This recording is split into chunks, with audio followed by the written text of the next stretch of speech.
रोटियां गिनने के लिए मत बैठिए सर। आपको कह रहा हूं, इसीलिए रोटियां गिनने वाली बात दोबारा मत बोलिएगा सर, मर्यादा में रहकर बात किया कीजिए। रोटियां गिन रहे हैं, आप प्रसन्न हो, 2 रोटी ज्यादा खा लीजिए। किस तरह की भाषा का आप इस्तेमाल करते हैं? नालायक को यही तो होना है तुम्हारे साथ।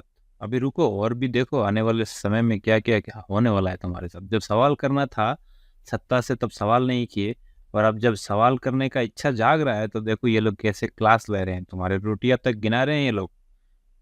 दोस्तों आइए देखते हैं रवाना इसर खान जी को कैसे कैसे हमारा बीजेपी प्रवक्ता कैसे कैसे उनका मजा ले रहा है, खिलिया उड़ा रहा है, और ये भी अभी क्या करेंगे बेचारी, सुनते हैं आइए।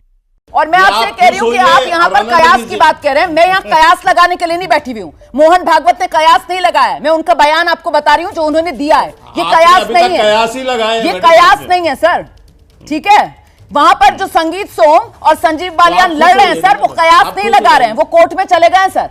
ये कयास आप लगाते होंगे सर, मेरी पत्रकारिता कयास लगाने वाली नहीं है। मैं फैक्ट्स के साथ सवाल रख रही हूँ और मैं आपसे ये पूछ रही हूँ सर, सरकार बना ली लेकिन क्या बीजेपी कमजोर नजर आ रही है इस तरीके के तमाम? हाँ तो ये कहिए घर का विषय है, ये कहिए हम निपटा लेंगे, लेकिन इससे हकीकत ये निकल कर आती है कि अभी तक निपटा नहीं पाए ना। घर की बात खुलकर सामने आ गई है ना, अभी तक निपटा तो नहीं पा रहे हैं। यहाँ रोटियां गिनने के लिए मत बैठिए सर, रोटियां गिनने वाली बात दोबारा मत बोलिएगा सर, मर्यादा में रहकर बात किया कीजिए। रोटियां गिन रहे हैं, आप प्रसन्न हो, 2 रोटी ज्यादा खा लीजिए। किस तरह की भाषा का आप इस्तेमाल करते हैं? आप खुश हो जाइए, कैसी भाषा का आप इस्तेमाल करते हैं के शर्मा? आपको माफी मांगनी चाहिए इस तरीके की भाषा पर। 2 रोटी ज्यादा खा लीजिएगा, ये कौन सी भाषा है? ये कौन सी भाषा है 2 रोटी ज्यादा खा लीजिएगा?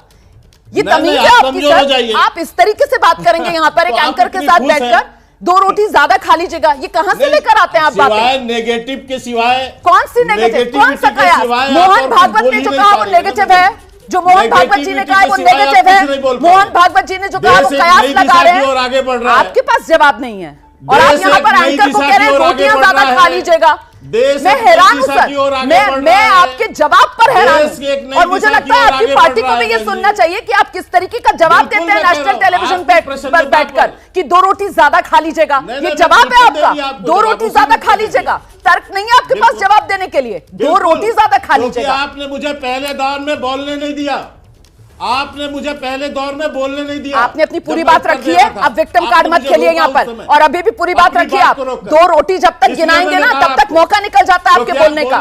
मुद्दा है नहीं आपके पास जवाब देने के लिए, 2 रोटियां गिना रहे हैं यहाँ पर बैठकर एंकर की। मुद्दे पर आइए। बढ़ रहा है आपकी नजरों में पीछे, पूरा देश आगे बढ़ रहा है आपकी नजरों में पीछे, तो आप खुश हो? बस मैं यही तो कह रहा हूँ सर, ये तो आपका नजरिया है, अपना नजरिया आप मुझ पर थोप रहे हैं। मैं तो यहाँ बैठकर रोज डिबेट करती हूँ सर, और मुझे तो पता है देश कहाँ जा रहा है। आप यहाँ पर विक्टिम कार्ड खेलने के लिए या वो 2 रोटी वाले बयान पर अपने आप को बचाने के लिए जबरदस्ती अब आप मुझे जो है अलग मुद्दों पर घेरने की कोशिश कर रहे हैं। मैं इससे घिरने वाली नहीं हूँ। फिलहाल आपने यहाँ पर जो ये 2 रोटी वाला कमेंट दिया ना, बहुत ही बेहुदा कमेंट है के शर्मा।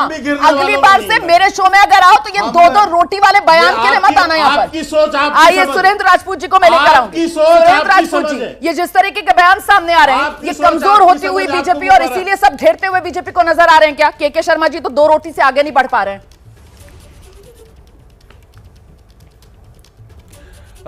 एक तो बात रोमाना जी, मुझे चूंकि आपने अपने आप को और अपने सारे उसको बहुत अच्छे से डिफेंड किया, मुझे कुछ कहने की ज़रूरत नहीं है। एक बड़ा पुरानी सी बात याद आ गई, कहते हैं कि सब कुछ हमें खबर है, नसीहत न दीजिए और क्या होंगे हम खराब, जमाना खराब है। आज की डेट में जो भारतीय जनता पार्टी के लोग हैं वो डिनायल मोड पर हैं, चूंकि इन्हें मजबूत विपक्ष की आदत नहीं है।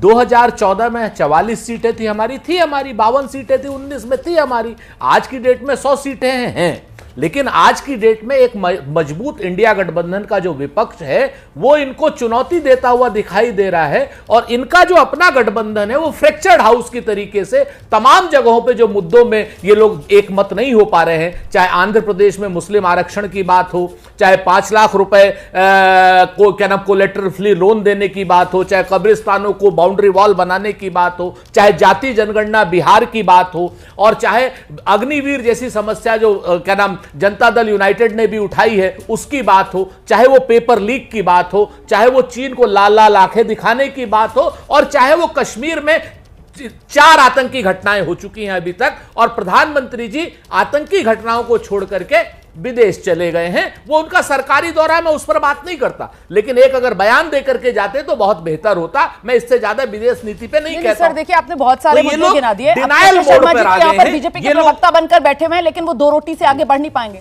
इसीलिए काउंटर मैं इस बात से करूंगी कि आप लोग जो आंध्र प्रदेश को लेकर ये कहते हैं कि साहब वहां पर टीडीपी मुस्लिम आरक्षण, जबकि वहां पर जो ज्वाइंट एनडीए का मैनिफेस्टो है सर, उसमें मुस्लिम आरक्षण का जो मुद्दा है उसको किनारे किया गया है। एनडीए के जॉइंट मैनिफेस्टो में मुस्लिम आरक्षण का दूर दूर तक कोई जिक्र नहीं है, इसमें क्लैरिटी है। तो क्या ये उसी तरीके का भ्रम है जो 400 पार वाले नारे पर विपक्ष ने 24 चुनाव में फैलाया? इसको लेकर आगे चर्चा बढ़ाएंगे।